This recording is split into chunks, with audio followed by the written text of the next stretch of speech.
الدرس الثامن: كيفية نطق الحرف المشدد. أنواع الشدة: الشدة مع الفتحة، الشدة مع الكسرة، الشدة مع الضمة. الشدة لا تكون على الحرف الأول من الكلمة، لأن الحرف المشدد بحرفين، الأول منهما ساكن ولا يبتدأ بساكن في اللغة العربية، والثاني منهما متحرك. انظر إلى صورة الشدة مع الفتحة، وإلى صورة الشدة مع الكسرة، وإلى صورة الشدة مع الضمة. أولاً الشدة مع الفتحة. انظر إلى صورة الشدة مع الفتحة.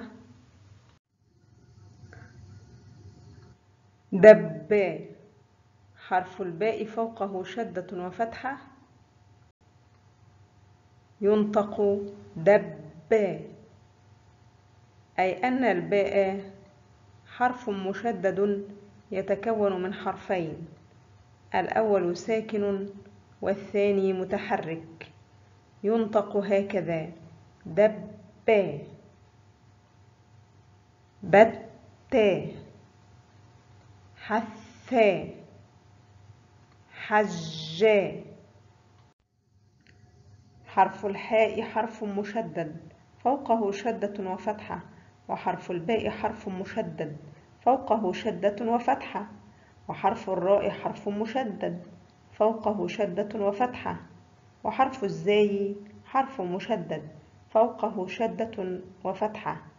استمع إلى نطق هذه الحروف في هذه الأمثلة: شح، صب، فر، هز، مس، رق، قص، حض.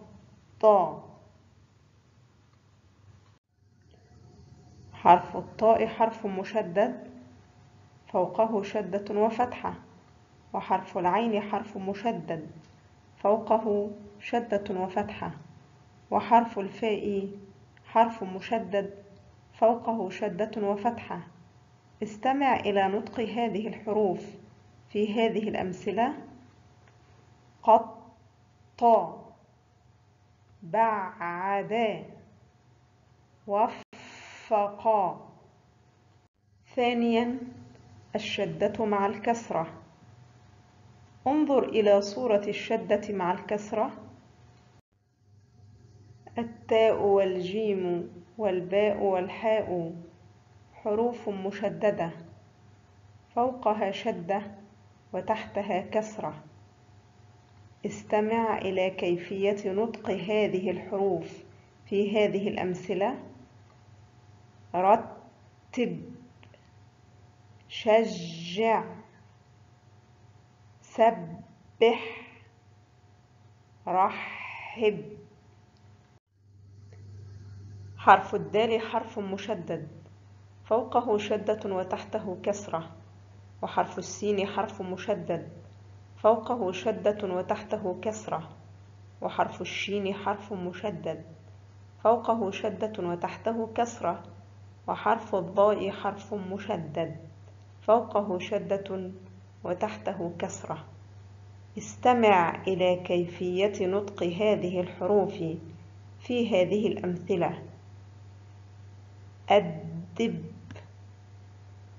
يسر، رشد، عظم.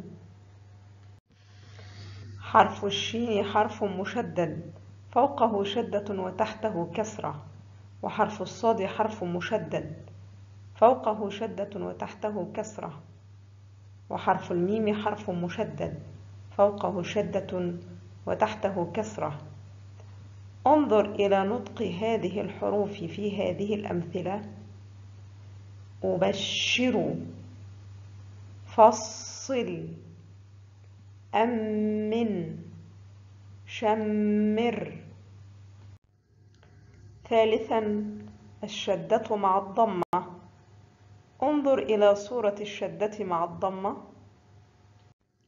حرف الثاء حرف مشدد فوقه شدة وضمة، وحرف الجيم حرف مشدد فوقه شدة وضمة، وحرف الباء حرف مشدد فوقه شدة وضمة، وحرف الميم حرف مشدد فوقه شدة وضمة. استمع إلى نطق هذه الحروف في هذه الأمثلة: يحث، يحج، يدب،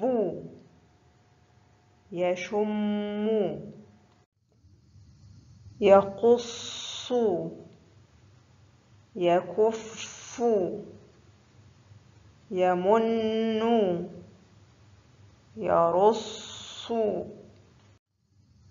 حرف الزاي حرف مشدد فوقه شدة وضمة، وحرف القاف حرف مشدد فوقه شدة وضمة، وحرف اللام حرف مشدد فوقه شدة وضمة، وحرف الميم حرف مشدد فوقه شدة وضمة.